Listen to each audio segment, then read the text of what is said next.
Hello guys, हमारे YouTube channel Rahul रक्षक pharma में आपका स्वागत है।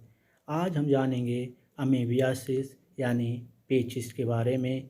पेचिस होने के कारण, उसके लक्षण, बचाव और ट्रीटमेंट के बारे में। तो चलिए शुरू करते हैं। अमीबाइसिस यानी पेचिस परजीवी से होने वाला एक संक्रमण है। ये एंट अमीबा हिस्टोलिका नामक परजीवी के वजह से होता है।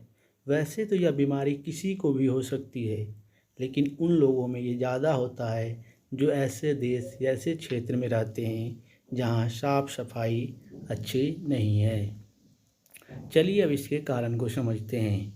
तो इसके कारण है प्रदूषित पानी, प्रदूषित भोजन। जो लोग प्रदूषित पानी या प्रदूषित भोजन का सेवन करते हैं उनमें ये बीमारी होने की संभावना ज़्यादा होती है, क्योंकि मक्खियाँ परजीवी को एक स्थान से दूसरे स्थान पर ढोती है।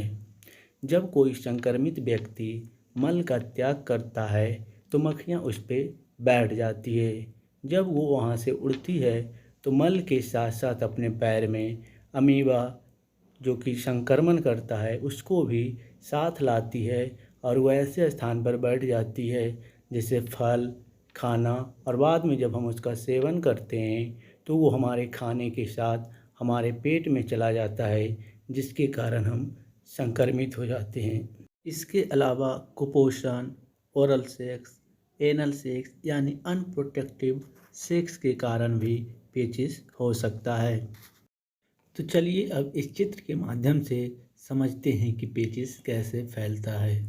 जब कोई अफेक्टेड आदमी मल का त्याग करता है तो इस पे मक्खियाँ आकर बैठ जाती है। जब मक्खियाँ यहाँ से उड़ती है तो अपने साथ परजीवी को भी साथ लेकर जाती है और जाकर किसी फल पे, किसी पानी में, भोजन में जाकर बैठ जाती है। और जब हम इसका सेवन करते हैं तो हम बीमार पड़ जाते हैं। तो चलिए अब देखते हैं कि किस किस अंग को अफेक्टेड करता है। ये लार्ज इंटेस्टाइन को अफेक्टेड करता है, लीवर को अफेक्टेड करता है, कोलोन बाल को भी इफेक्टेड करता है। लेकिन जब ये क्रोनिक रूप ले ले तो किडनी को भी अफेक्ट कर सकता है और लंग्स को भी अफेक्टेड कर सकता है। तो अब पेचिस के लक्षण को जानते हैं। पेचिस में पतला दस्त हो सकता है। दस्त के साथ साथ ब्लड भी बाहर आ सकता है। पेट में ऐंठन रह सकता है। पेट में दर्द हो सकता है। पतला मल हो सकता है। वजन भी कम हो जाता है। चक्कर आने की संभावना होती है। पेट भी फूल सकता है। भूख मर सकता है।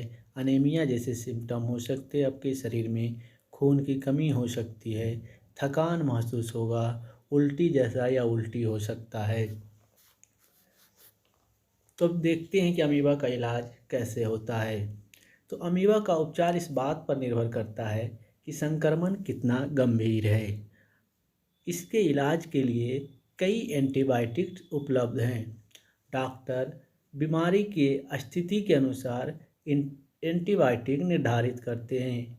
यदि संक्रमित होने के बाद भी आप गंभीर रूप से बीमार नहीं हैं तो केवल एक एंटीबायोटिक के साथ आपका इलाज किया जा सकता है।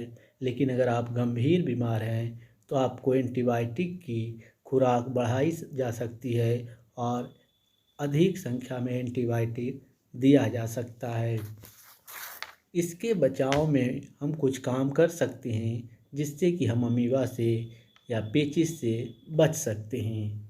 तो भोजन को अच्छी तरह पका कर खाना चाहिए। नियमित रूप से नहाना चाहिए। नाखून को छोटा और साफ रखना चाहिए। खाने से पहले हाथ को अच्छी तरह से धोना चाहिए। चलिए अब इसके ट्रीटमेंट के बारे में जानते हैं। तो इसमें हम मेट्रोनिडाजोल का उपयोग करते हैं। टिनिडाजोल का उपयोग करते हैं।